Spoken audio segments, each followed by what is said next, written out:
ಪೂಜಾ, ತಗೋ ಈ ಮೊಬೈಲ್. ನಿನ್ನ ಅದನಿಗೊಂದು ಮೆಸೇಜ್ ಕಳಿಸ. ಹ್ಞೂ ರೀ ಅತ್ತೆಯವ್ರೆ. ಏನಂತೇಳಿ ಮೆಸೇಜ್ ಟೈಪ್ ಮಾಡಲಿರಿ ಅತ್ತೆಯರ? ತಗೋ ಬರೀ ಕಂಜೆಕ್ಷನ್. ಕಂಜೆಕ್ಷನ್? ಹ್ಞೂ, ಅಭಿನಂದನೆಗಳು ಅಭಿನಂದನೆಗಳು. ಓ, ಕಂಗ್ರ್ಯಾಚುಲೇಷನ್ ರೀ ಅತ್ತೆಯರ. ಹ್ಞೂ ಹ್ಞೂ, ಅದೇ ಅದೇನಾತಂತ ಹೇಳಿದ್ರೆ, ಆಕಿಂದ ಹ್ಯಾಂಡ್ ಪಂಪ್ ಐತಲ್ಲ. ಹ್ಯಾಂಡ್ ಪಂಪ್ ರೀ? ಹ್ಞೂ ರೀ ಹುಡುಗಿ, ಅದು ಏನಂತಾರೆ ಅದಕ್ಕೆ? ಹಸ್ಬೆಂಡ್. ಹಸ್ಬೆಂಡ್ ರೀ? ನಿನ್ನ ಹಸ್ಬೆಂಡ್ ಅಲ್ಲ, ನಿನ್ನ ಅದ್ನಿ ಹಸ್ಬೆಂಡ್. ಹ್ಞೂ ಹ್ಞೂ ಹ್ಞೂ, ನಂಗೆ ತಿಳಿತ್ರಿ.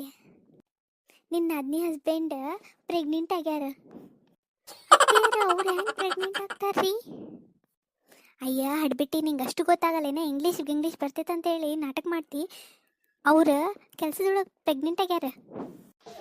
ಅಯ್ಯೋ ಅತ್ತೆಯವ್ರ, ಭಾವ ಅವ್ರದ್ದು ಕೆಲಸದೊಳಗೆ ಪರ್ಮನೆಂಟ್ ಆಗೈತಿ. ಅದ್ರದ್ದು ಕಂಗ್ರ್ಯಾಚುಲೇಷನ್ ಹೇಳಬೇಕಾ? ಹೌದಲ್ರಿ? ಹೌದಾ ಹಡ್ಬಿಟ್ಟು, ಈಗ ಗೊತ್ತಾತ್ ನೋಡಿ ನಿಂಗೆ. ಇಷ್ಟೊತ್ತನ ನಾನು ತಲೆ ತಿಂದಿದ್ದೆ ಏನು ಮಾಡ್ಬೇಕು ನಾನು? ಆಯ್ತು ರೀ ಅತ್ತಿರಿ, ನಾ ಮೆಸೇಜ್ ಟೈಪ್ ಮಾಡಿ ಕಳಿಸ್ತೇನಂತೆ.